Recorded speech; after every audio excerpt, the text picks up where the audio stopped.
Okay, and welcome to our ESiWACE High Performance Data Analytic Visualization training for 2021. It's about time to start, and I will just start with the presentation. If people are coming late, that would be no problem because they just can pop in and see what we are talking about. So today's day will be about 2 hours. We will have a short break in between, maybe 5 to 10 minutes. And the first half an hour, I will just give you an overview about relation that we are doing at DKRZ, show you some images, some animations, and let you know why we think Paraview is a cool software.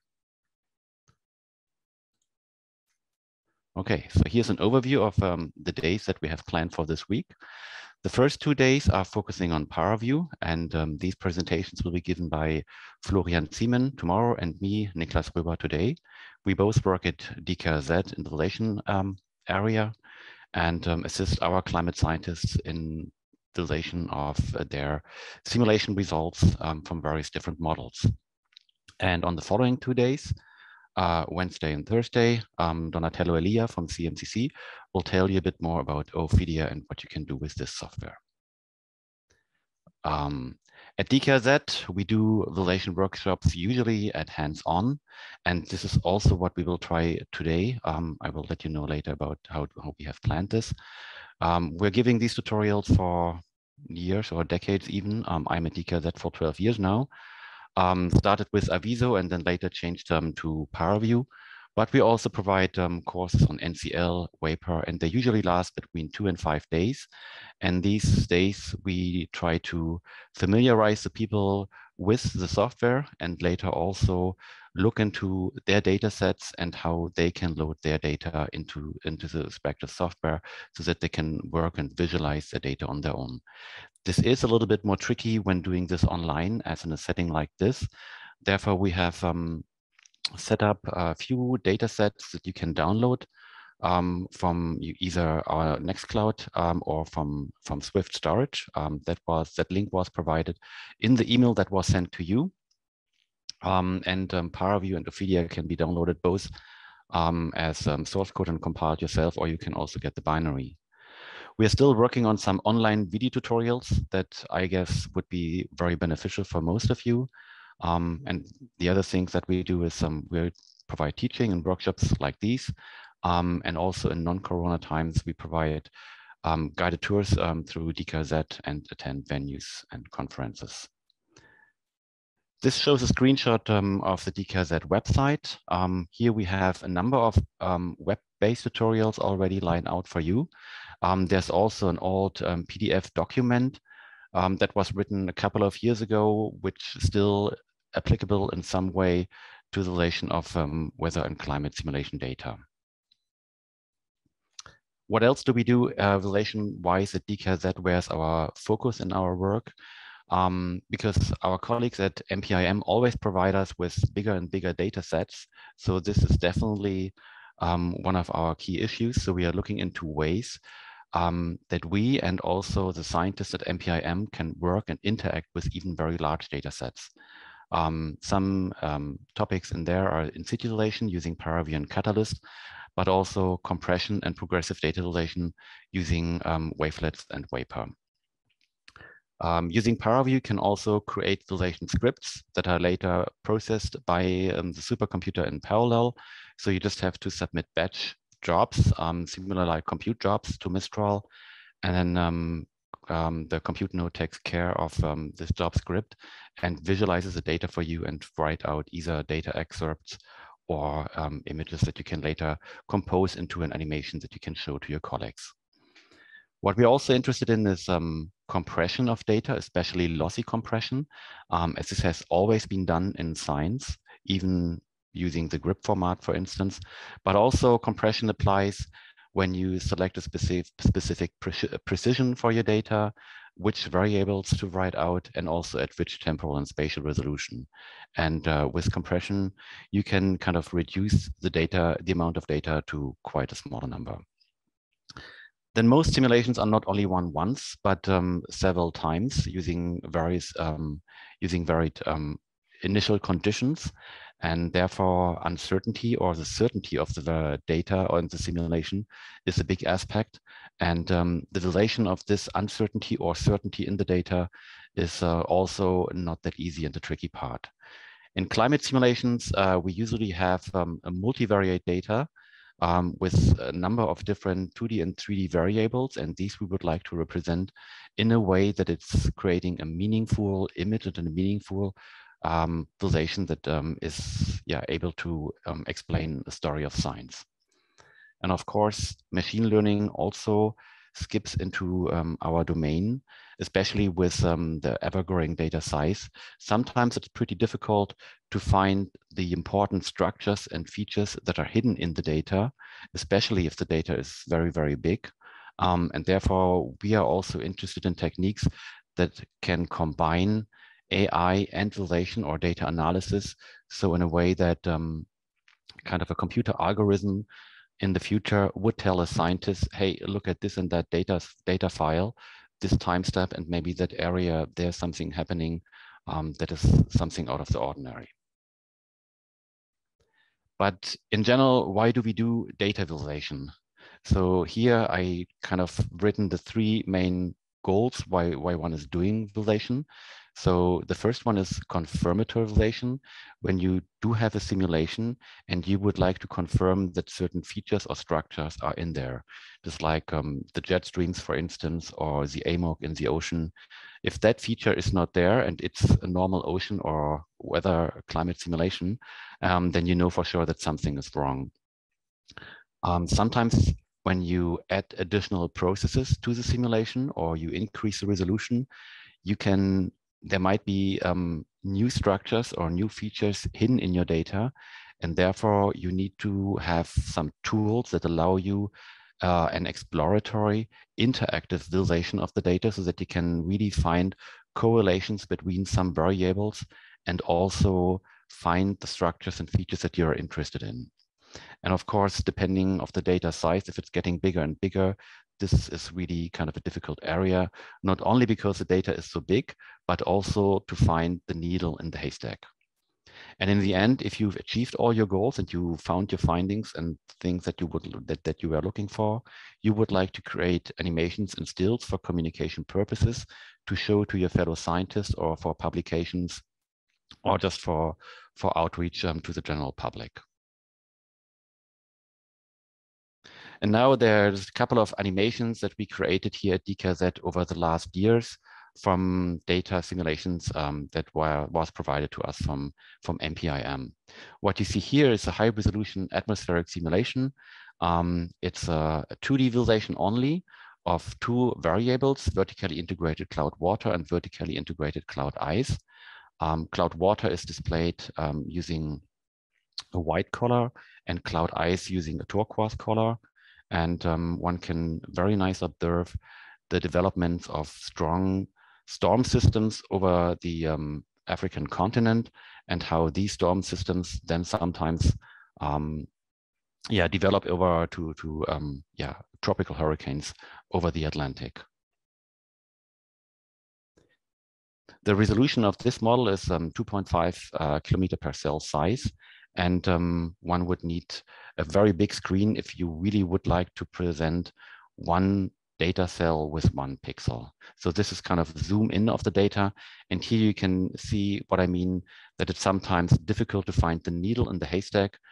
There's so many features and structures in the data that it's very difficult to find the things that you're interested in or the one that makes this data very specific or very important. But we're not only looking at atmospheric data, we also look at ocean data. What you see here is also a high resolution ocean simulation. I think this was running at 5 kilometer resolution, and it's a cross section in the ocean at 70 meter depth. And what you see in color is a mapping of the salinity to color with yellowish and reddish colors having a higher salinity. And also what you see as an additional feature is the horizontal velocity that is mapped here using a special shading technique called bump mapping. in which you kind of alternate the normal for shading, and then therefore you see these rings and these eddies a little bit more accentuated. We can also visualize the data on a sphere, and what you see here is glyphs, so little geometric objectives that are put inside the flow. So here we have cones that are highlighting and marking the flow field. And the bigger the glyph is, so the bigger the cone is, and also mapped to a specific color, the faster the horizontal velocity is. This is an image that I created 2 weeks ago using our latest Icon Ocean Run at 1.25 kilometer resolution. And what you see is a Mollweide projection of the Earth with the horizontal layout of the flow field. And looking at that from the distance, it doesn't seem that different than the relations that I've shown you before. But when you zoom into an eddy, so this is kind of as the model swings in, and on the lower right, you see the little area where that is. You can see that the resolution has increased by a big factor, and this allows the scientists to study the phenomena in the ocean with much higher accuracy. What you see here is this is all created within Paraview, and later just a video software was used to cut these 3 different representations side by side. What you see on the left-hand side is a relation of the horizontal velocity using a logarithmic color table ranging from 0 to 25 meters per second. In the middle, you see vorticity from this velocity field, which was derived within Paraview. And you see, the different orientation of these eddies. And on the right-hand side, you see an eddy classifier called the Q criterion. Also, this Q criterion can be derived within Paraview, and the brighter the color is, the more likely there's an eddy in that place. And these things can be used to study all these simulation data in more detail. What you see here is a relation that we created a few weeks ago, and which we submitted to the Supercomputing Conference for as a visualization showcase. And what you see here is kind of one of my favorites, actually. It's a Spielhaus projection. It's a very different projection than most people use in climate science. Many people use either longitude-latitude projection or spherical projection, but all have the drawback that the ocean surfaces are kind of intersected or distorted in some way. And the Spielhaus projection kind of has the advantage that it kind of connects all the oceans, showing them connected as one big body of water. And you can kind of visualize the interactions between these different water masses in a more meaningful way, I think. And in this relation that we created, we looked at different variables from the atmospheric science, from the ocean science. We even derived an isopycnal layer and explained a couple of scientific questions for this one. If you're interested in seeing this, you will find it on a YouTube channel. We can also post a link. And here what you see is different variables that are visualized and then blended over. And this also goes along with a narration that explains to the user what is seen. And this is kind of work from our outreach, so that we would like to explain a few things that have been researched at DKRZ and MPIM to the general public. And also this relation was created entirely in Paraview. This was not created in Paraview. This is a satellite image. We are unfortunately not at this level of precision yet. But what you can see here is the Canary Islands and the so-called Van Karman vortex street.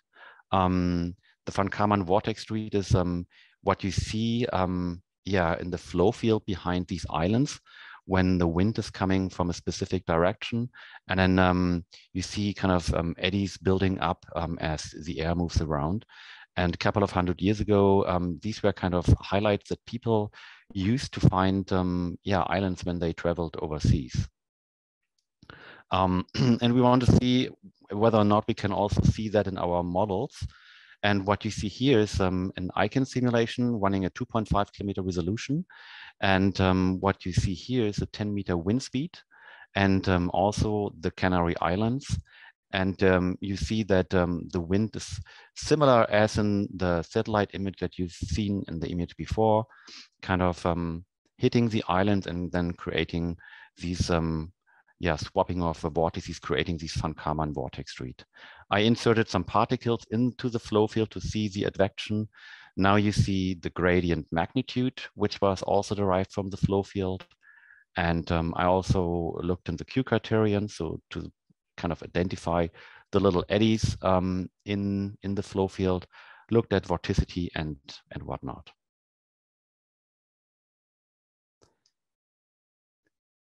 Over the last couple of years, what can be seen in Paraview is really cool that not only for validation applications, it was extended to allow more different validation functions, but also in terms of qualitative representation. So nowadays, 2 different ray tracing engines are available for Paraview that allow you to create very high realistic and very high quality relations. What you see here is a view of the Agulla current, and this was ray traced using the NVIDIA optics application, which is part of Paraview, but you need a special GPU for that. It has the advantage that it now allows some features into the relation, like depth of field, where you can really kind of control where a user or where someone who is looking at the animation should be looking at. And here the focus lies on the eddy that is kind of south of Africa. And what you see here is streamlines visualizing the flow field, but also overlaid by a translucent black and white color table that shows the sea surface side. So you really see where the warm and salty water kind of is enclosed from the Indian Ocean, then swapped over to the Atlantic. This is also ray tracing, but using ray casting, visualizing clouds over Germany from the HDCP2 project. This animation is also a few years old, but what you can see is that the ray casting algorithm allows to create shadows beneath the clouds, which also adds not only the degree of realism, but also the perception. So it's now easier for the user to kind of estimate at which height these clouds actually are.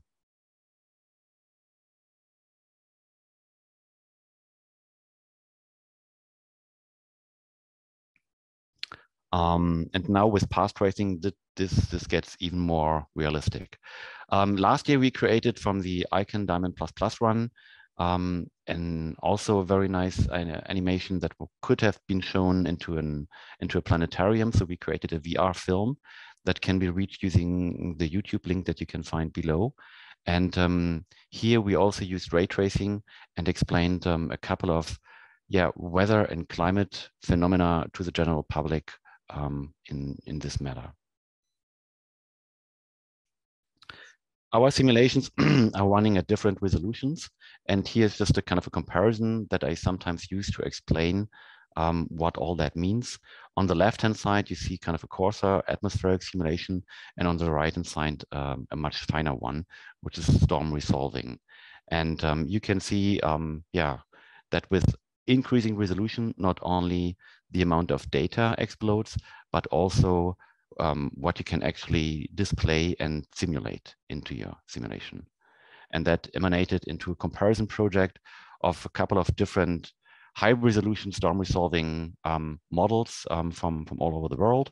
One of these images here is a satellite image. All the other one is the result of climate models. And me as kind of naive scientist, seeing that the progression there is quite a big leap forward. And you can also kind of tune the relation even 1 degree higher. So this was for another conference last year where we also used high resolution icon simulation to create the most realistic relation possible. This uses physically based rendering. This was created using Paraview and Adobe After Effects, but in similar ways, this can also be created in Paraview alone. What you see here is that the orography changes from day to night. So showing at night the night colors of the Earth, and at day, of course, a different color. And you see the moving clouds and yeah, kind of a glossy map over the ocean, kind of highlighting that the sun is rotating the Earth. And how are we doing all this stuff? Mostly on our supercomputer. So the supercomputer creates all these cool simulation data, and then we use it on a handful of GPU nodes to create those visualizations that you have seen. This shows an overview of Mistral, our current system, which is at the moment being replaced by a newer one. Mistral, as far as I know, will be still in operation for maybe half a year or a year. And then Levante will kick in with newer GPU nodes and also revised concepts. The visualization software that is currently available on Mistral and will also be available on Levante later. The ones that are highlighted in green are the ones that are supported at DKRZ directly and for which we also provide courses. So this, for instance, is NCL, Waypar, Pingle, and then general purpose applications, Paraview, IDL, and generally Python and Matplotlib. This shows an overview of what can be done with Paraview. I will not go too much into detail into that, except that one really cool benefit of Paraview is that it allows you to look at your data from different perspectives. So on the right-hand side, you have kind of 4 different views, and all these views show kind of the same amount of data, the same data, and the same representation using different concepts. Most familiar, I guess, is the one on the left-hand side, the 3D view, where you see the Antarctic continent and some triangles that have been selected. And what you see, the triangles that have been selected are, yeah, sea surface height vary on the lower end, so between -2 meters and -1.5 meters. And on the right-hand side, you see the same selection in red as it occurs into different views. But I will not go into detail into this because we will do this later ourselves. And then as a last point in the presentation, the PAR and Paraview stands for Parallel Processing and Visualization, which we will also demo to you later. And this has the advantage that in Paraview, you can also use, depending on how much hardware you have available, even very, very big data sets like the 1.25 kilometer ocean simulation that is really very big data. In big data relation, there are 2 different concepts that have evolved over the last couple of years. DKRZ is looking into both of these to implement these to provide solutions to our scientists that they can work with very, very big data sets. One is Insituation and the other one is progressive visualization, where you decompose the data into pieces that can later be loaded in a progressive manner. What is Insituation? Just as a quick introduction, this is a visualization pipeline that most scientists use. So you have your simulation code and you simulate all your data, then you store all the data onto disk with a selection of time steps and variables that you would like to write written out. And then later you just read all this data back in, you extract some portions of the data, and then you use it for data analysis and visualization. And either you do 3D visualization or 2D visualization, but all have in common that you need to read in the big 3D data chunk, extract some portions of the data, and in whatever way render the visualization results. An intermediate step would be that you perform some data reductions on the supercomputer.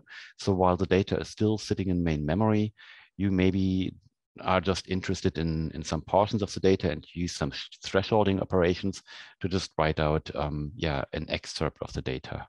Or the real Insituation would be that everything is happening in the supercomputer. So the simulation, and while the simulation data is still sitting in main memory, you do some data extraction and then visualize what you're interested in. And this can be done using a so-called catalyst adapter, and of course has some advantages and drawbacks. The biggest advantage, of course, is that it needs much less I/O, so the simulation runs faster and you don't have to write that much data to disk. You can create a preview of the data, and the time to knowledge, so the time to solution, is much, much shorter, instead of writing everything out, then reading it back in, processing and so on. The drawbacks are that additional resources are required, but from our tests that we did with high-resolution icon simulations, the additional resources that are required are not that big, and actually are more or less neglectable in terms of how much resources the simulation itself needs. But the biggest drawback is that some a priori knowledge is needed. So you only can visualize what you know before. So if you apply a threshold operation, or if you apply the mapping of the data to a specific color table, if you miss the feature that you are interested in, or if you are unaware of a certain feature to be in your data, then you will not see it. And that is one of the biggest issues. And also, if the data is written out to disk, so if you created your Insituation and then you find out, maybe I should have used a different setting, then you would need to rerun everything again. But even though these drawbacks exist, it is probably the way to go for very, very big data simulations, as otherwise this data cannot be really visualized interactively. These scripts for these visualizations can also be easily be created with Paraview, and at DKRZ we have created a prototype that was running using R2B10, so 2.5 kilometer global simulations. And as you can compare here, the simulation time compared to what the visualization application actually needs is more or less very, very small. And at DKRZ, as part of ESiWACE project, we are also working on a new implementation of this in-situ approach, and are hopeful to deliver this to our scientists at one point in time. Okay, this is almost at the end of my presentation. Before we go into the demo part, I would like to point you to a couple of resources that are interesting to you. So the first one, of course, is paraview.org, where you can download not only the software, but where you also find some initial tutorials created by others, not necessarily focusing on weather and climate data, but general concepts of how Paraview is used. And this is a very great resource. Then there's a forum, discourse paraview.org, which is very, very active. And if you run into some troubles, then you can just go there, register and ask a question. And usually you get help within a couple of hours. One of the two biggest advantages of Paraview itself are that it has a very active community, both on the developers as well as on the user side. So Paraview, I think, now is around for 25 years, and I'm pretty sure that it's around for a couple more years as well. And then at the bottom, there's also a link of our resources that are hooked up to our website. But if you just Google for DKRZ Paraview, then you will also find the same link, I guess.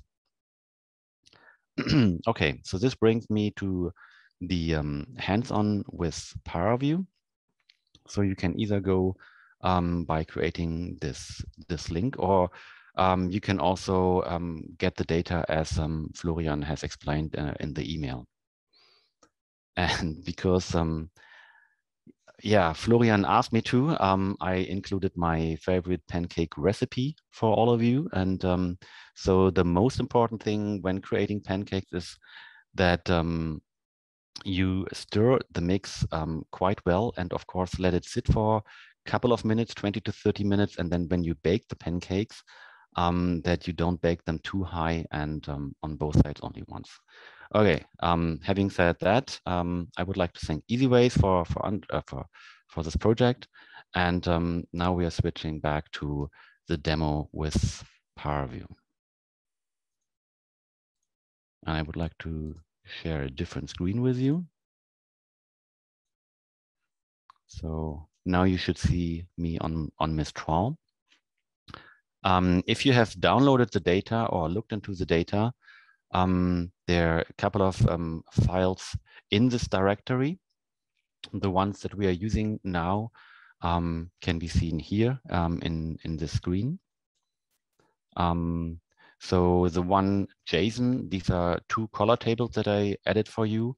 And the other ones, icon ocean.nc and icon atmo.nc, these are two different simulation outputs that I would like to show and demonstrate to you. And the way I was thinking on how to do this, we will have a break in maybe 20 minutes or so for 5 to 10 minutes. And until then, I would like to demonstrate a couple of things to you using these data sets. And in the last 1 hour, I will just kind of try to work you through these relations so that you can follow yourself using your installation of Paraview and the data yourself. The most important part in relation is that you know what you want to visualize so that you know your data. And for this, NCDump and CDO are really very cool tools to use. CDO, the climate data operators, are developed at the Max Planck Institute for Meteorology here in Hamburg. And they're really an excellent tool for anything that you can think of what you want to do with your data, from resampling to creating or deriving new variables and selecting subsets of the data, or just what else you want. Okay, so now to just get started, we just use NCDump -h to look into one of these data files. So I just go for iconocean.nc. This is a very low resolution icon simulation, but it will prove the point that Paraview is very good at visualizing this data. Icon itself is actually a grid, an irregular grid that uses 3 different subgrids, so triangles, quadrilaterals, and hexagons. And at DKRZ, for a couple of years now, we developed this reader, CDI reader, that allows to read in all these different grids, and also some other model output. And in the first step, I would like to show you how to do this in parallel. And the parallelization actually just needs a special script that is easy to create, that starts a couple of Paraview servers. And then later you just use the normal Paraview GUI to connect to those. So this is available on Mistral. If you would like to have it implemented on your own machine, please get in touch with us. It just needs to be that the GPUs that are on the system are configured in a correct way. So I'm starting Paraview server for 4. That means I have 4 GPUs on this server. I would like to run all these processes on 4 GPUs. And then for each GPU, 4 processes. So in total, I have 16 processes. And then I just start a normal Paraview GUI, and then I just connect to this one. So what you see here is that it's accepting connections at this relation node MG102 using this address. Right now, I want Paraview in parallel on just one single node, but you can also run it distributedly on a couple of different nodes, and you still are be able to connect to this one. So you just have to connect to this node then, connect. And you see now here in the pipeline browser that it's connected. I will explain the GUI to you in a minute. First, I would like to explain how we get our data in. Paraview comes with a bunch of different plugins. The CDE reader is only one of them. Also, other people are contributing to Paraview. And when you run Paraview in parallel, you have to make sure that the CDE reader is loaded on the remote machine, so load selected, as well as on the local machine, so that the CDE reader plugin is available on the servers as well as in the GUI here. And then click close. And then I just go on File Open, our little workshop, click on icon Ocean. There you go. Then it recognizes the data as a NetCDF data format, and Paraview provides already a number of different NetCDF readers. So you can read NetCDF CAM data. You can also read MPAS ocean data. And this one is probably what many people also will use, the NetCDF CF reader. You can even read WARF data with Paraview, but that requires some additional processing. If you are planning on that, please get in touch with us. I can give you some recipes to read WARF data into Paraview. Okay, then you click on OK. And here under properties, we see that it found a number of variables. And we just simply click on OK. There you go. And so now I can visualize, for instance, temperature. That is something well known. As I, at the moment, only visualize the data in 2D. So you have a level for where you can select the vertical level. If I select the sea surface level, and then I select level 0, and then it looks like this. The CDE reader nowadays has a number of different settings. We can also stencil out the land sea mask using this button. This is all described on the DKRZ website, and this Paraview is also available on Mistral. On Mistral, you just have to start a GPU machine and then load the Paraview module and then run Paraview. But the CDE reader is also part of the Paraview version that you can get from paraview.org, except that it's at the moment not in the latest state, but both Florian and I, we are in the midst of submitting our newest version to Kitware so that it gets contributed into the next version that should be released. But yeah, okay. What you see here now is a general Paraview GUI. On the right-hand side, there is the big user, big 3D rendering screen in which you can move the data around or rotate the data and look at it in different sites. Then over here is the so-called pipeline browser. And depending on the applications and the thing that you perform with the data, you create new modules, for instance, to compute the velocity field, to derive vorticity, to threshold the data, to make a slice, and so on. And this one gets bigger and bigger. The properties is your main form where you can kind of specify operations, like for our reader module, where you can select a number of variables, where you can also specify the projection that it should be using. So the CDE reader supports spherical projection, longitude, latitude, Cassini, Moorweide, and the Spielhaus projection. And you can also read in the data into various different grids. And here you can specify all the information that you need to be setting. So up here, you have also some icons that you can access for the data. On this side, you can select from the variables that are available in your data. So either it will be an icon simulation or normal NetCDF data, or whatever data you are working with, your variables will be printed on this side. And Paraview supports two different representations, point data and cell data. So in icon, the majority of data is visualized on the cell center of the triangle. And if I change the representation from surface to surface with edges, you see that an entire triangle is colored uniformly. If I change to a point data set, like vorticity that is derived within Paraview, then you will see that this one scale changes. Why is not seen?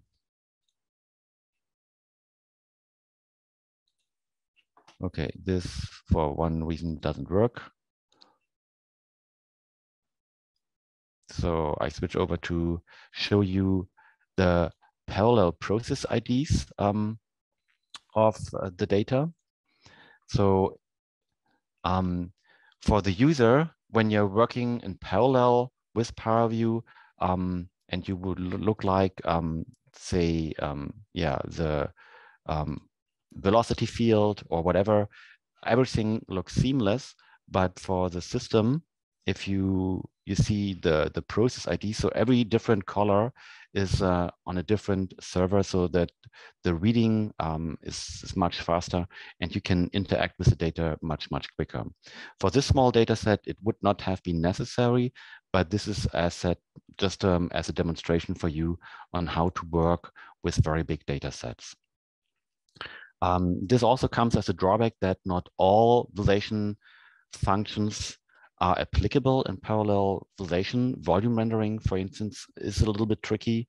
And also data analysis using parallel coordinate plots, as I will explain to you later, is also not that easy. Okay, but I want to show you the different grids that can be loaded with Paraview. So here we have already seen these triangles. If I switch not from to Elon ELAT and go to surface with edges, you see that these are these quadrilaterals in icon, or the Velon VLAT.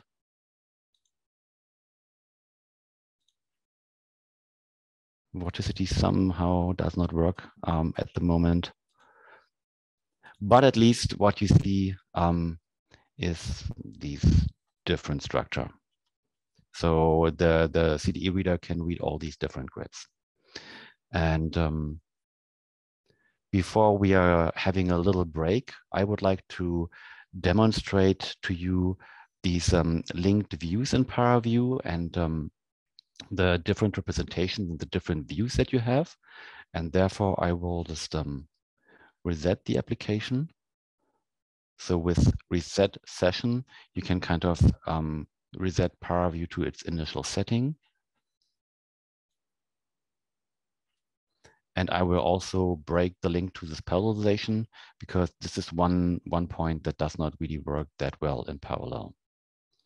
And I will open the same data again. So I can ocean.mc, click on OK. And I will load the top level layer. Click on apply. And there's our temperature. If we look at the other data variable that we have in here is the land CMAS that we use for stenciling out the data, a number of forcings, but also sea level height, kinetic energy, and then other variables like the density and the potential density.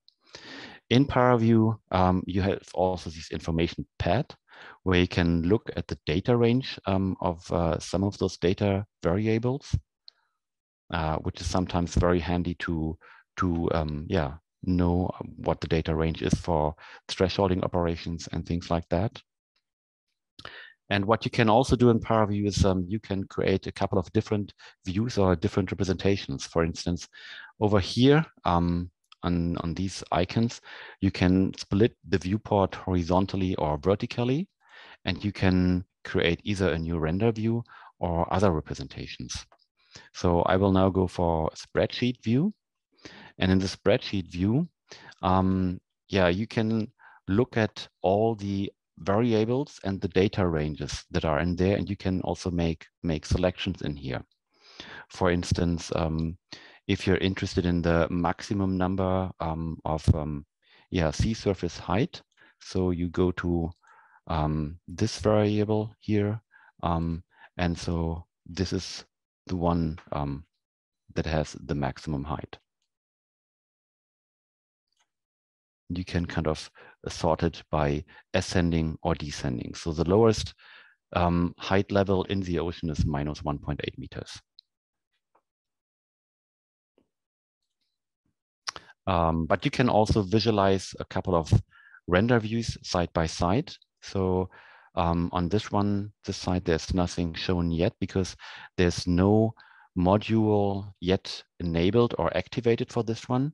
And if you look into this pipeline browser, then you see that this module is selected, but the eye icon that is left on this module is kind of shut, so it's not shown.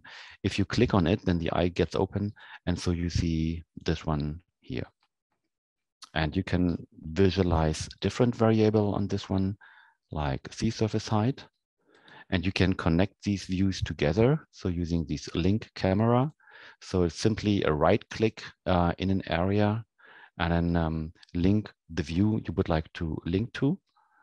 And then you can actually should be able to visualize the data at the same side. And you could actually, it should also work for zooming, so that you kind of visualize the data at the same side.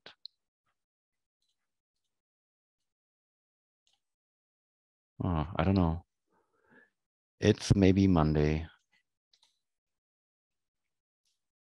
Anyway, other views that are interesting are a histogram view that shows a histogram of a couple of variables.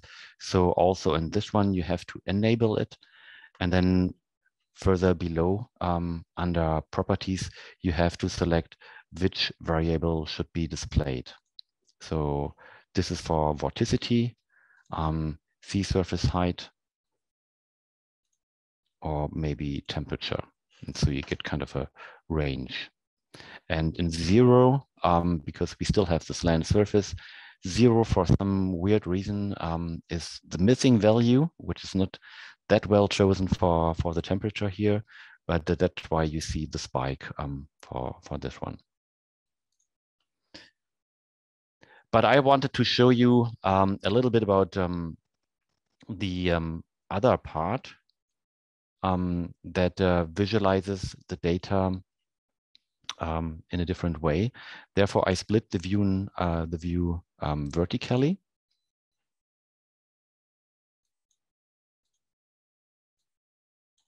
And over here, I do select the parallel coordinates view. Switch this on.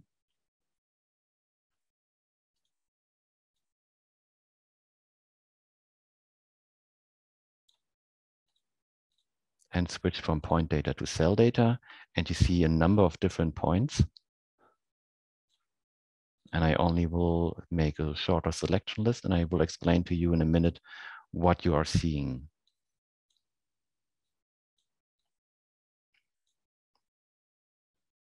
So these are the variables that are available for this plotting version. I click on sea surface height, kinetic energy. Where was it? There. On density, salinity, and temperature.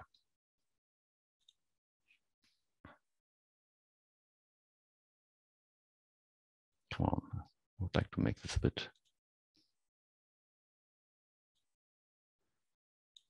bigger. So what you see here in this so-called parallel coordinates view is the distribution of all the cells in this horizontal layer. So for sea surface height, you see it's ranging from minus 1.8 meter to almost 1 meter. The kinetic energy is ranging in this low resolution up to 0.7 meter per second. The density looks a little bit screwed up because we still have these missing values around 0 in here, so we need to filter these out. Same for salinity, and here is the temperature range. So in order to make this one more meaningful and have a full spread of meaningful values for density, what you can do is we apply a threshold operation. So over here you have some fast access versions for a couple of operations. So you just click on threshold, and we would like to threshold the density. Click on row, move this to the maximum, and say here maybe 1. Click on apply. And then here we have to make the same selections again, unfortunately. Click on cell data, select everything else off. And here we make the selection for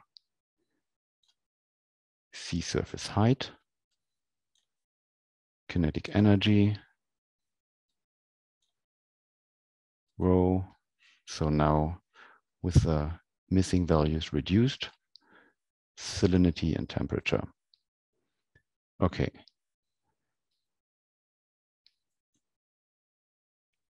And now what I would like to know is when I select the values that have a very low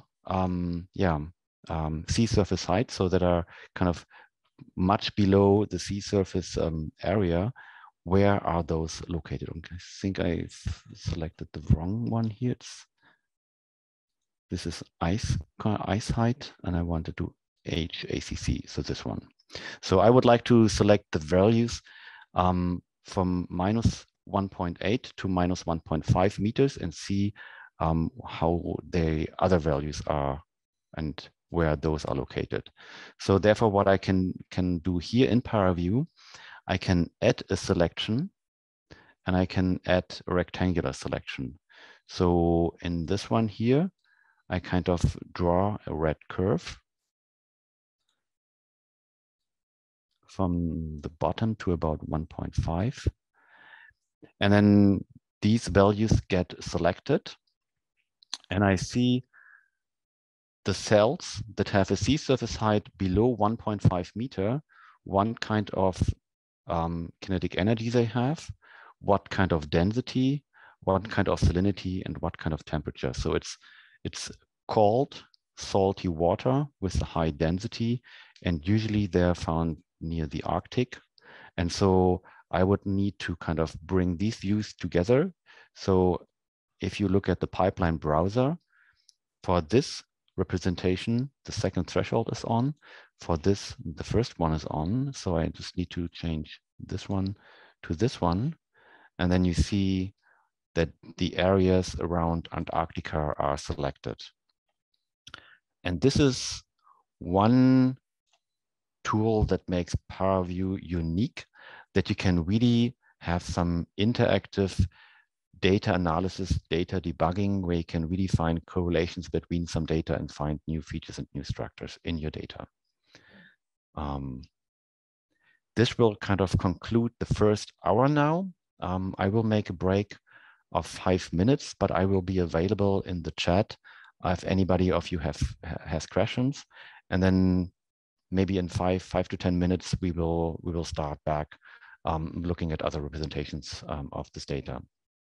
Thank you so far. Okay, back we are. There was a question that somebody could not plot the same temperature.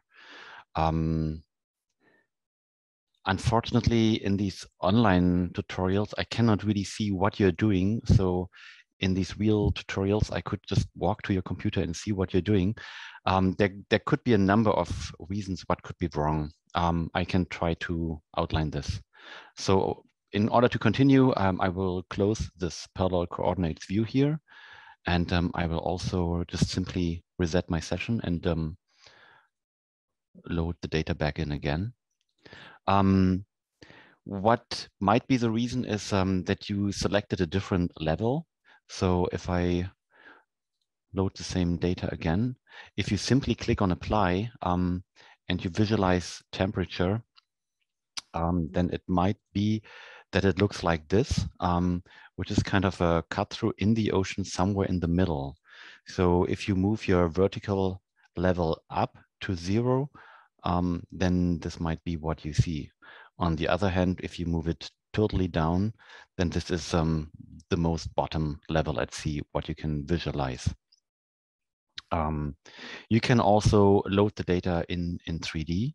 If that didn't answer your question, then please get back into the chat, and either I or Florian will try to assist you.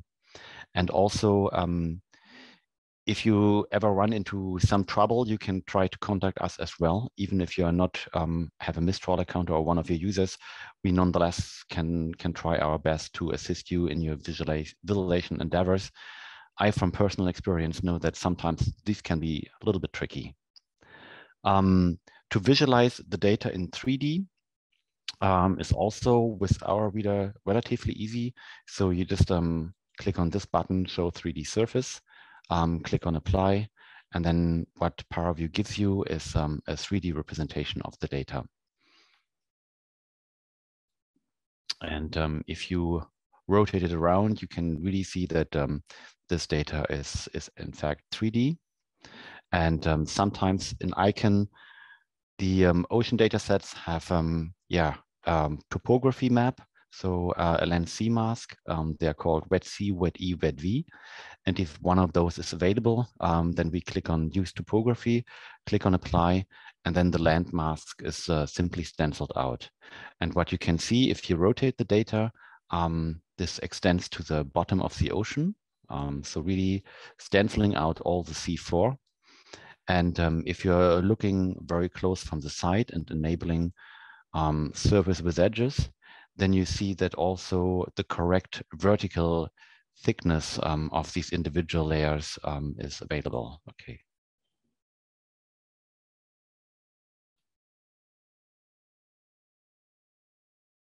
Okay.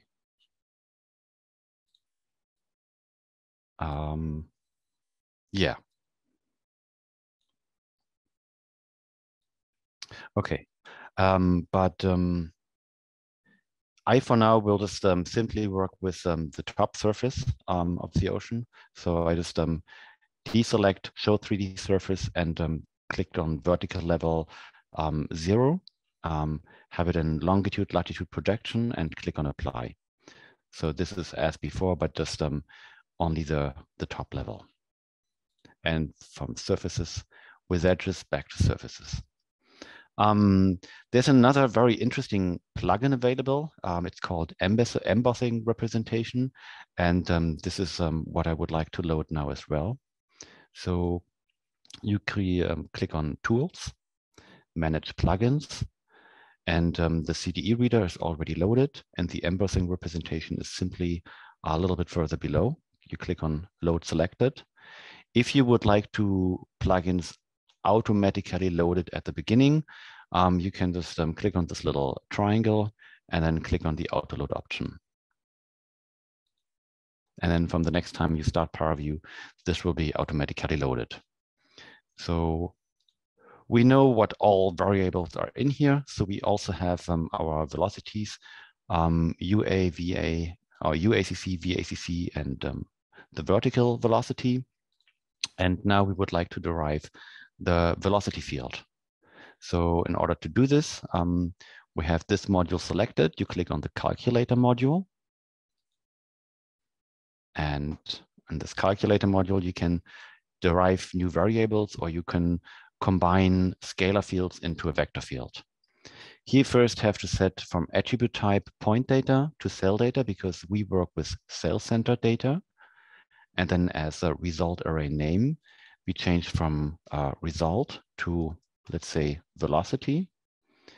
And then to combine scalar fields and Paraview is a little bit weird, but what you do is you need to associate the individual scalar fields, U, V, and W, to the individual unit directions, unit vectors. In order to do this, you write U ACC as our variable, then times I hat with a capital H, then plus V ACC times J hat, plus W ACC times K hat. Then you click on Apply. And if everything worked out, then you will find a new variable in here. It's called val. It's also self-centered. And you can click on it and you see, okay, that looks like a horizontal velocity field. Paraview sees that this is a kind of combination of 3 different fields, X, Y, and Z. And it already computed the magnitude, but we can also compute the magnitude ourselves as an additional variable scalar field. So what we do is we click on a second calculator just below this one, click on calculator, change the attribute type from point data to cell data. As a result array name, we name it to mag, like magnitude. And then simply what we do is we compute the magnitude of the vector. So mag, and then in brackets, you write well. There you go. And voila, you have a new scalar field magnitude, which can later be used for scaling operations when you visualize the data as glyphs.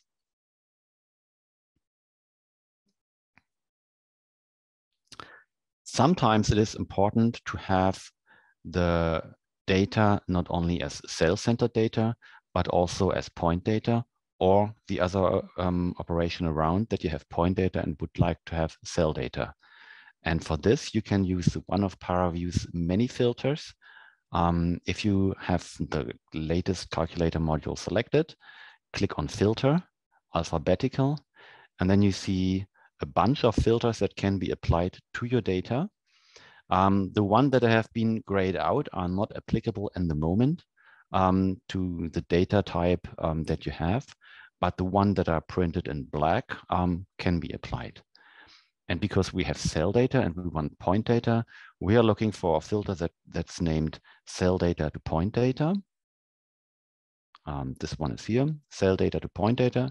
Click on this one. And here you can either process all arrays or just a few arrays, and you can pass the cell data additionally. And this is what we want. So we process all arrays and we pass the cell data. Click on apply.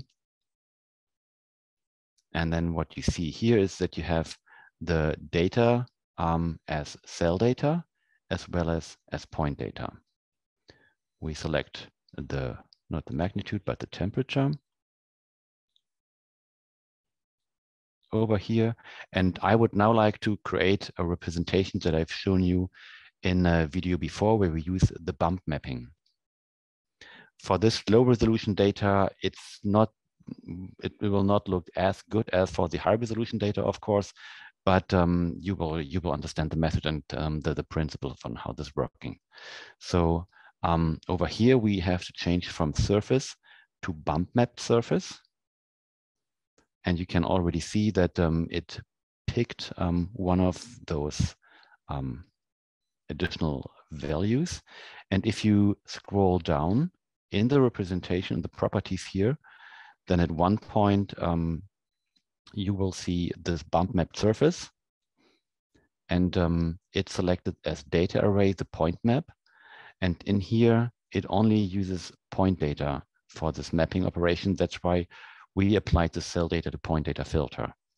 And then in here, you have the sector on how strong this bump mapping should be. 10 is actually quite strong, but for this low resolution data, this is, I guess, okay.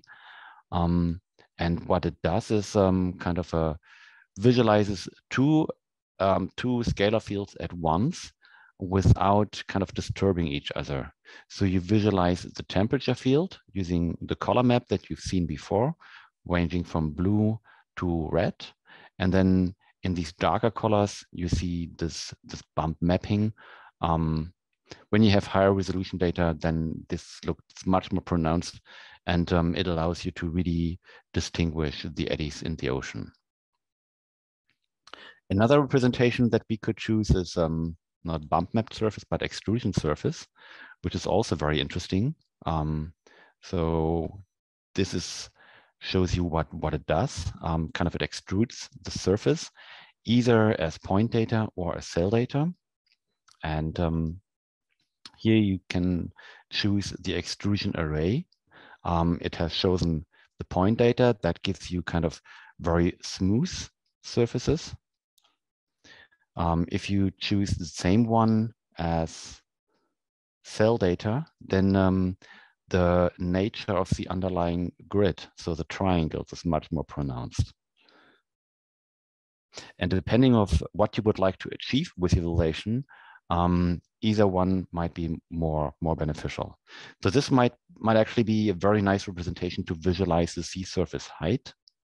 So we can switch from MAC to HACC. And you can really see where the ocean is kind of dent in the Arctic area. Another good point to where we created visualizations using a similar visualization technique like this one is where we presented the amount of precipitation over a 2D field that was showing, for instance, the temperature. Okay, switching back to the bump map surface. And as I said before, when you're done with the interactive exploration of your data, or you found the features that you're interested in, then of course you would like to create maybe some validations that you can share with your scientists. Therefore, some operations I would like to explain to you on how to enhance the validation using some text or some annotation or using a different color table.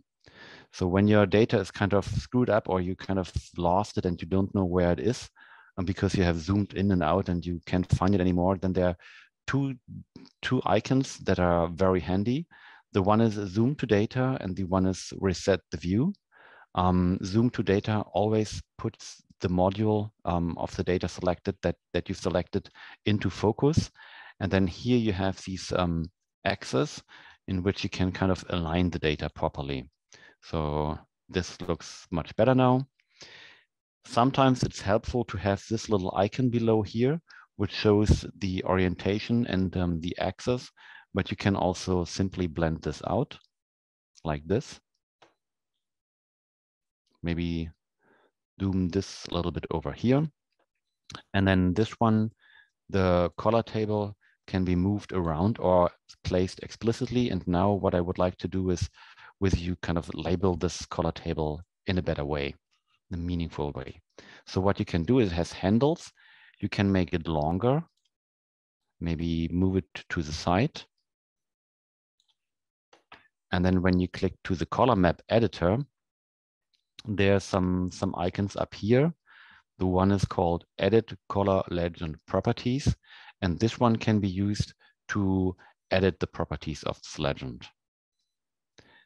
A hint to validations: whenever you can, you should add a proper color legend, because otherwise, for someone who has not created this validation, they might be unsure what they actually see and what data ranges these color tables are representing. Therefore, adding an annotation to your validation is very crucial in getting the message across. So in here, we kind of add a more descriptive title. So Paraview just simply takes what it's getting from the variable name. And here we write temperature, and then in brackets, maybe degrees is degree C. Upsala.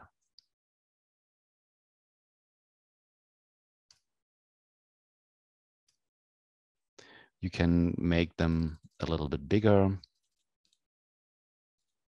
and maybe change the automatic label format to 1F.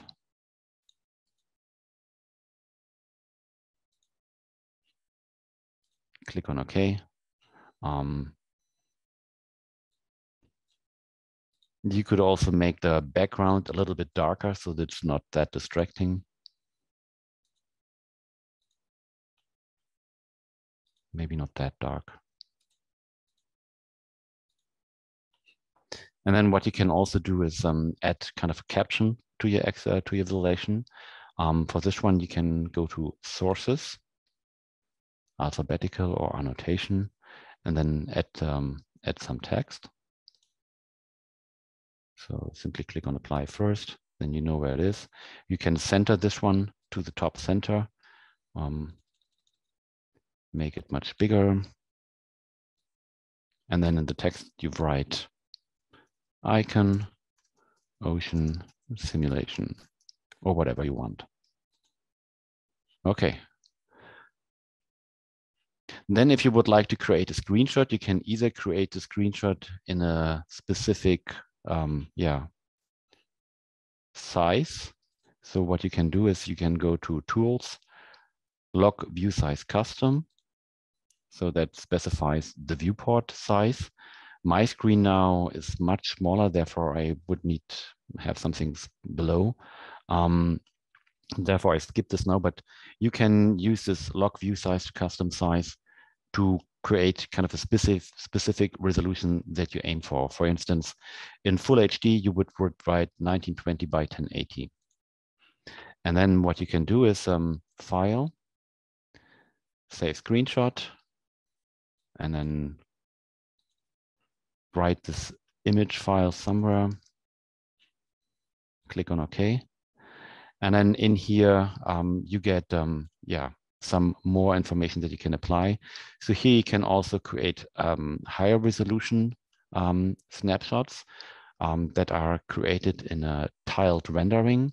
For instance, if you would like to have a 4K image, or sometimes we also create very, very high resolution visualizations that can be panned around to show the richness and the details of the high resolution ocean and atmospheric simulations that are created at MPIM. Sometimes if you would like to compose the individual elements later in a different program, you can also create a transparent background that can be helpful. And then you just simply click on OK, and then the image is rendered, stored, and so on. If you have an animation, or if you would like to create an animation, Paraview also has an animation view that I will show you now. So this is a viewport that we have not looked at yet. So here under View, there's some different views of the data or of the application that can be used. So the animation view is sitting down there. You have the time component. So our data set now has 10 time steps, 11 time steps, sorry.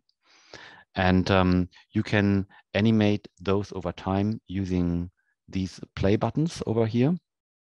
And so when you advance over time, you see that the animation is spinning. And you can simply write this out as animation. Then you would simply write save animation.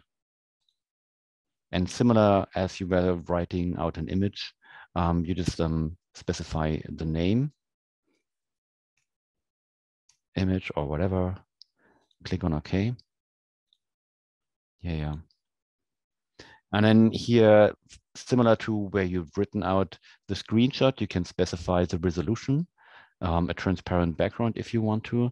And very, very importantly, you can also specify the time steps it should write out. And this is really very cool because for once, it allows you to kind of create these animations in parallel. So for instance, we had some very long animations created in which for 1 year we had hourly resolution data. That's a number of time steps. And if you can render this in parallel, say for one node renders the first 1,000 frames, the second node renders the second 1,000 frames, and so on, you can create, specify this one using these settings. But as we did, we had some scripts that we submitted to the compute nodes, and they handled that interactively for us. And if you don't have access to Mistral, you still can do all this manually yourself on your computer. You don't need a supercomputer for creating all these visualizations yourself. But in the animation view, what you can do is you can also animate almost every other property that is available in Paraview. You could also change your text, even though that's debatable whether or not this is helpful. But what you can do is you can, for instance, create a camera orbit. If you have 3D data, then you can kind of pan the camera a little bit around, and that usually provide some additional cues that allows an easier perception of the data. But I will not show this now. This will probably take a little bit too long. Also very important is to save the state of your data, of the relation that you created. And we will do this now. File, save state. A state in Paraview is kind of the state of the application. So in this state file, everything that you have done to create this relation is recorded, from the initial data that is loaded, the calculations that were applied, the cell data to point data operation that had been performed, as well as the text that has been added. Okay, so I will just write this out as, test PVSM. That's the file that I had before, but doesn't matter. So you just write whatever your data is called, PVSM, and then it writes out this data set. And if Paraview doesn't crash, then I can demonstrate how the reloading works. So I reset the session to its initial condition. So go to Edit, Reset Session, click on Yes. And then Paraview looks like as just started. Then you click on File, Load State, and click on Test PVSM. And then the cool thing that Paraview provides you is, so it asks you, use the file names from the state file, or use for the same file names in a different directory, or choose different file names. So if you have created a relation that you think is very suitable to your data and to your simulations, and you created new simulation results, then you just would have to rename this file here, pointing to the new file, and then Paraview will create a similar relation using that looks exactly like the first one, except that it doesn't use the old data, but the new data. Okay, and I will just use the same name as from the states, click on OK. Then it takes a few seconds, and there you go. It looks like as the one before. Then as the last point, I would like to show you how to derive vorticity in Paraview from a vector field. That can also be done using one of the filters that Paraview offers. So we go on alphabetical, and now we need the filter gradient of unstructured data sets. And in here, it chooses either a scalar array or a velocity array, a vector array. And if you provide a vector array, then you can compute the grade, not only the gradient, but excuse me, also the vorticity or the Q criterion, as I've showed you before in the presentation. Click on Apply. I'm sorry. Something is screwed up in here. So I will write, go to vorticity that we just derived. It computes the magnitude as well, but we are only interested in the Z component. And here is the vorticity now as cell value that you've seen. Okay, that concludes the part with the ocean data.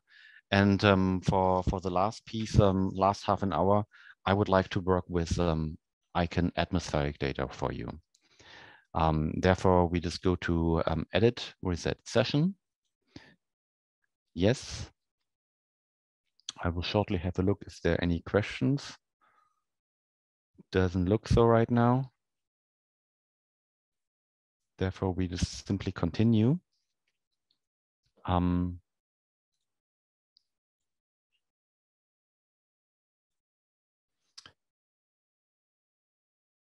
If we look into our data again, icon atmo.nc.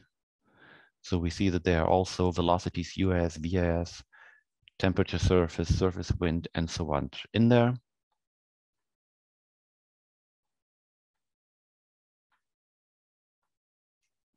And I also taught you that CDO is a great tool. So what you can also do is CDO var des. Oops.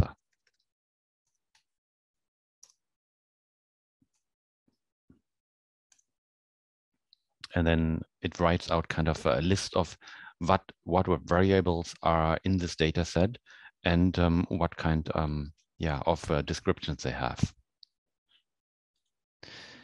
Okay. As said before, it's it's always good to annotate the data. And luckily, with the simulations that we are creating, those can be annotated very easily using an orography. So to put the ocean or the atmosphere data into the context of where the data actually is. And I have here also visualized, also for you created, a netcdf file visualizing the height of the data. It's called height.nc, and we later will also need this calculator.txt file. Okay, so we go for File, Open, click to our workshop, click on height.nc, click on OK. Yes, it's uses CDE reader to read in the data, and click on Apply. And what we get is a long stripe, kind of a cross section through Europe using a Corsa model. And there's only one variable in there. It's called cell elevation. And there's some blue, maybe that's somewhere below. There's some red, maybe this is some elevation. And what we do now is we use the calculator to perform a displacement mapping. So when you look at the data from the side, kind of it's totally flat. And we would kind of like the ocean to be kind of denting in and the mountains to be sticking out. Therefore, we need to transfer the data to point data. We've done this before. So we go to Filter, Alphabetical, Cell Data to Point Data. And this time we don't need the past cell data. Click on Apply. So we have transformed the cell data, cell elevation to point data, cell elevation. And now what we do is we use the calculator module on this one. We don't switch to cell data because we are working with point data, and we would affect the coordinate results. And now we look into the calculator file that I've provided you. Let's calculator.txt. There's a formula in there that uses the unit vectors, I hat, j hat, and k hat, but it also uses the coordinates of the points. So the points actually in x, y, and z. So coords x, coords y, and it uses the cell elevation in there. And what this simply does, it uses the variable cell elevation to either move the cells up or down, kind of to creating the orography. So we just simply copy this one and put it into here. Click on Apply. And what you see is that now we have some mountains sticking out and some oceans denting in. Okay, what we now would like to do is, you can also, of course, map texture onto this one, but this is what we forgo now.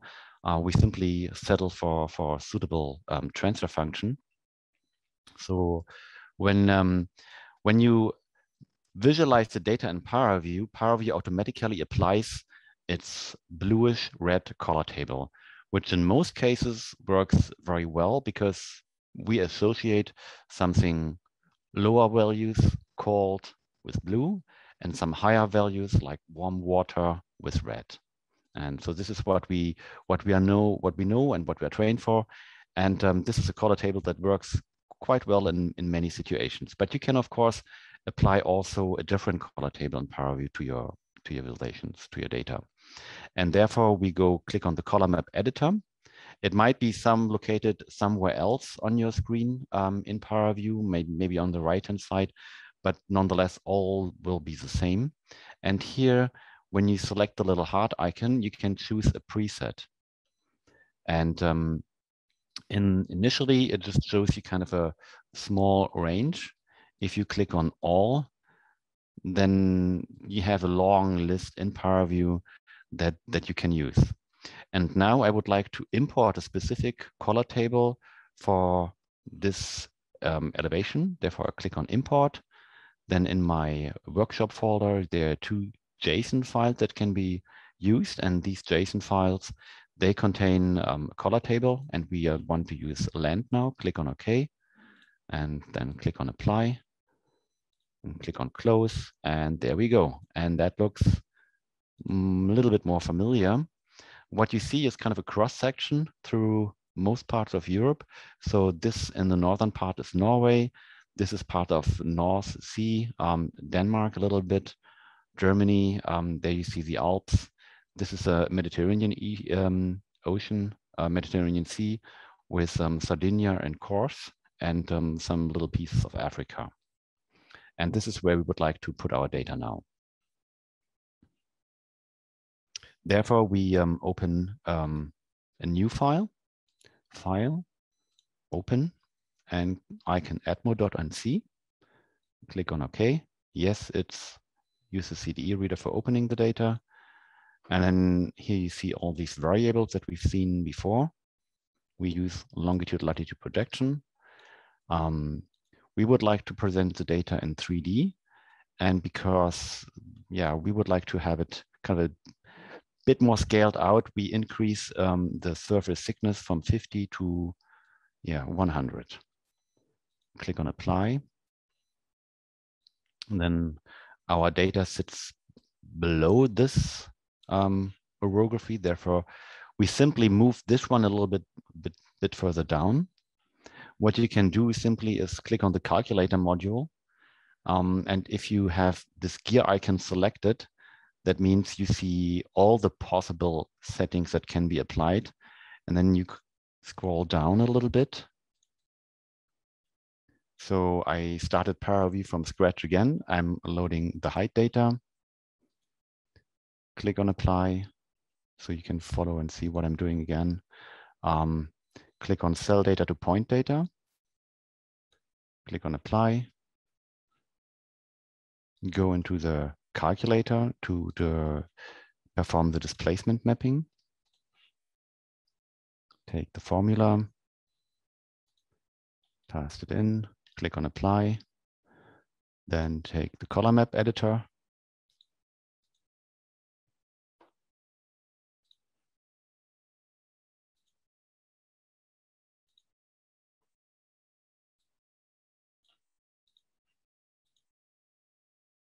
There you go. And then what I want to show you is that you can move the objects around a little bit. Yes, if you don't load the CDE reader and you want to load icon data, then you will get an error message. The CDR reader is used for loading icon data, but you can also, in the newest version that is not committed yet to the master branch of KitRAS Paraview, also other different grids. If you have regular gridded NetCDF data like ECAM data, you would choose the NetCDF CF reader. And the NetCDF CF reader can also be used to visualize MPIOM data, tripolar ocean data from MPIOM. Yeah.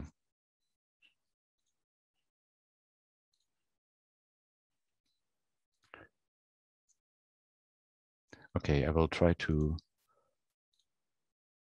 load everything again. The third time's the charm. There you go, height.nc. Click on apply. Filters, alphabetical cell data to point data.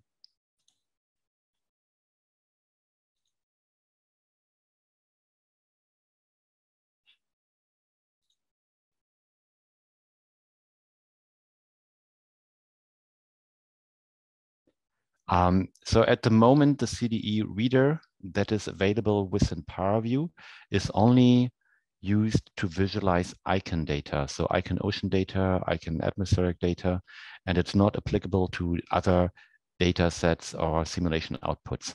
The additions that Florian and I have made over the last couple of weeks allows also to use the CDE reader for different simulation outputs from other models. That was part of the ESiWACE project, and we are in the midst of transmitting our newest results of merging that back to Kitware so that it's available for everyone. If you're working on Mistral, then you can already use this one. If you get an error in loading your data, then please either get in touch with Florian Siemen or me, and then we can assist you. But the CDE reader is that is at the moment available on the download website from Paraview only for icon NetCDF data. And if you have regular NetCDF data, then please only use the NetCDF CF reader. But nonetheless, the principles that I explained to you in the validation are directly applicable to other NetCDF data as well. So it's just like a different container format for your data. And if you have ECHAM data or whatever WRF data or other community simulation model output, you can also use the NetCDF CF reader in Paraview to load, for instance, a height map, and then use exactly the same principles that I've showed you and exactly the same formula that I demonstrated to visualize and extrude your data.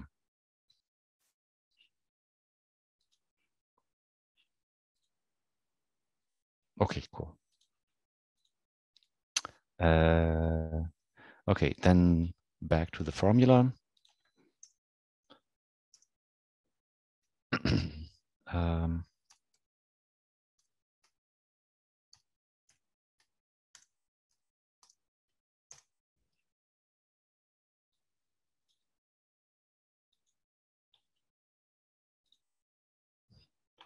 And if it's crashing again, then it's coffee time, I guess.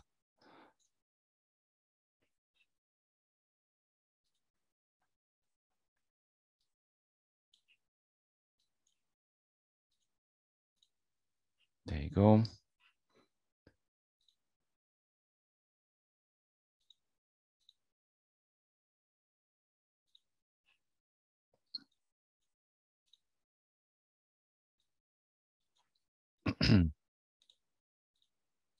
Okay, so let's see if it works this time.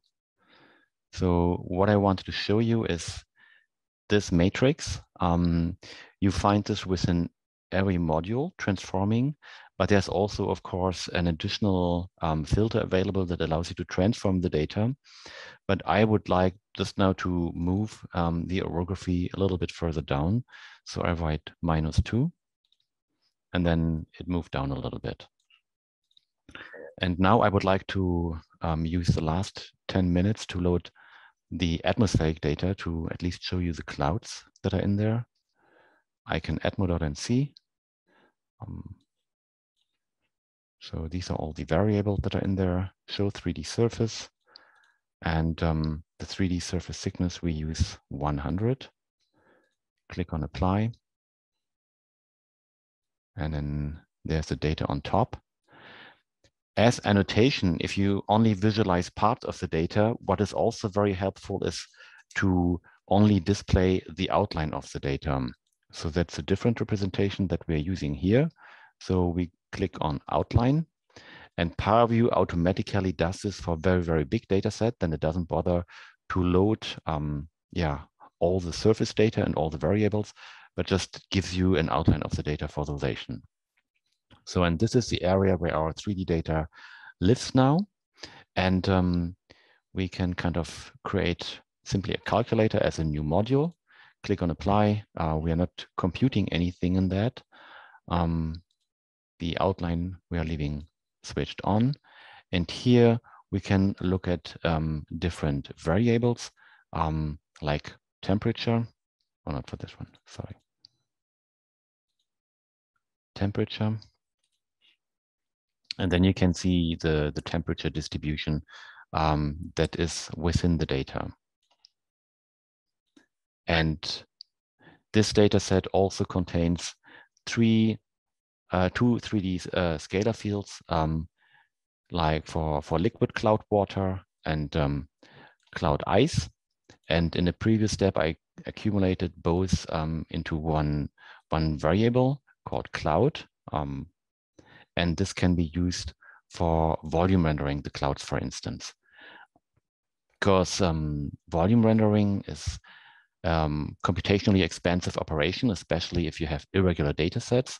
What one can do for a qualitative relation, you can simply remap the data to a more efficient grid and then only visualize the data in this so-called image data, so in a regular grid. You could use CDO for the resampling, but you can also resample the data in Paraview. And when you're using the volume rendering operation, then this is what I would suggest to you always. Therefore, we go and look at a different filter. We go to Filter, Alphabetical, and then there's this one resample to image. Image data in Paraview is the most simple form, where you have voxels that are axis aligned, and they all have the same size. And you can use Paraview to resample the data into this voxel grid. So for X, we use a low resolution, 20 times 600, maybe 40. Click on Apply. Then it takes a few seconds. And then we can switch to this variable cloud that we would like to visualize and switch from outline to volume. Not much to see. We need to scale the values a little bit further. This is what we do here. So here we load the specific color table that we created for this one. Click on Import with Workshop, Clouds JSON. Click on Show me all color tables that I have available. And we load the last one, preset 13. Click on Apply, Close. And here we need to adjust the range a little bit further.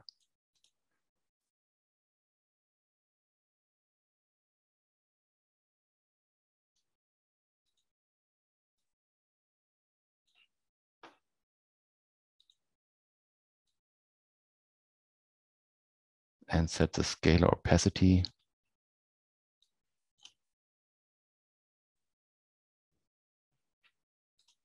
to this one.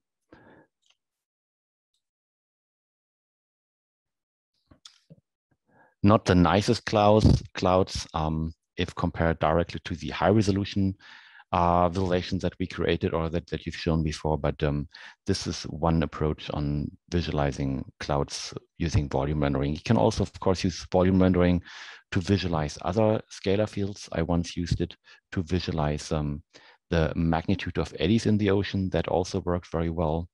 And yeah, you need to kind of experiment with the data a little bit.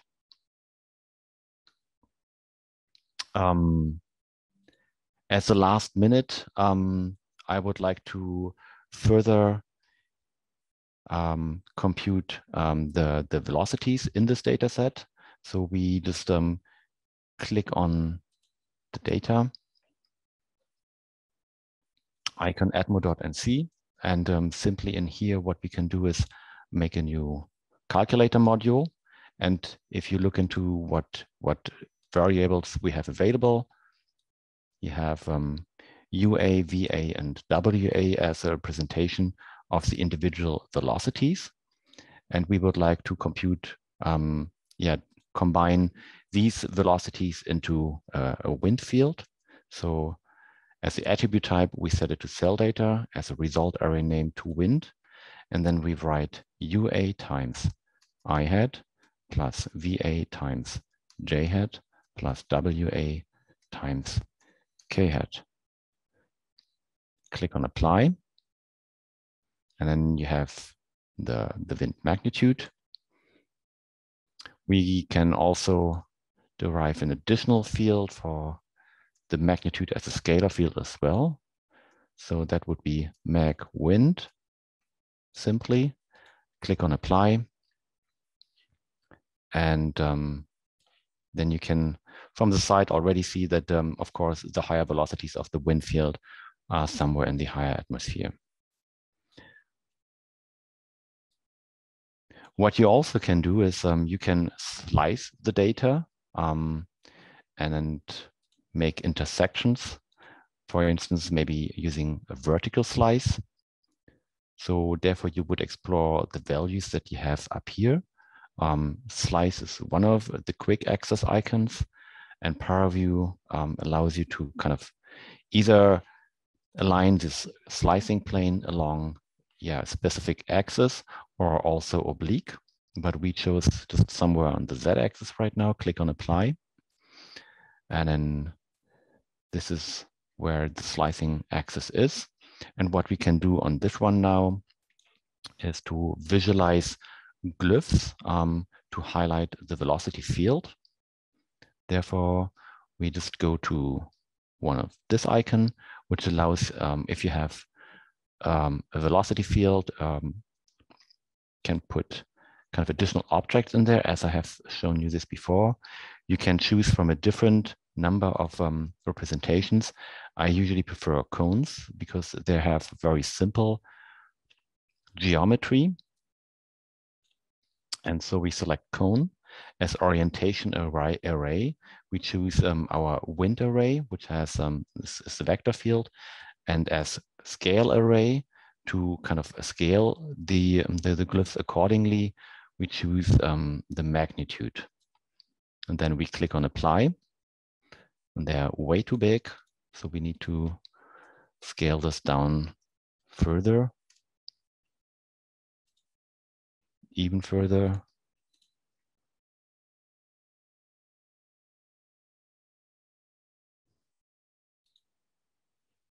They're probably still too many.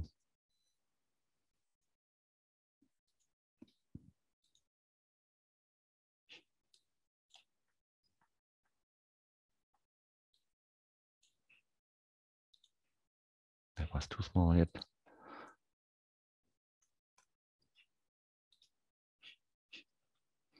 And then we need to, because the velocity array in here uses the entire range, also for the velocities higher up. We need to scale this properly, say from 0 to 40. There you go.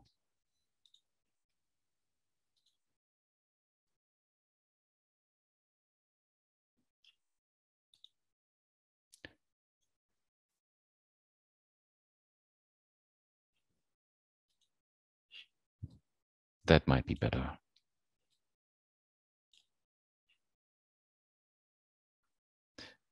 Okay, and we can still save this one as a state file if we would like to continue later on.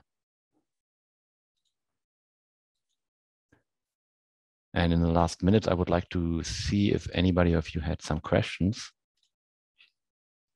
And as said before, if you run into troubles, you're not getting your data into Paraview or whatever, we are here to help you. And please just drop us an email. Thanks.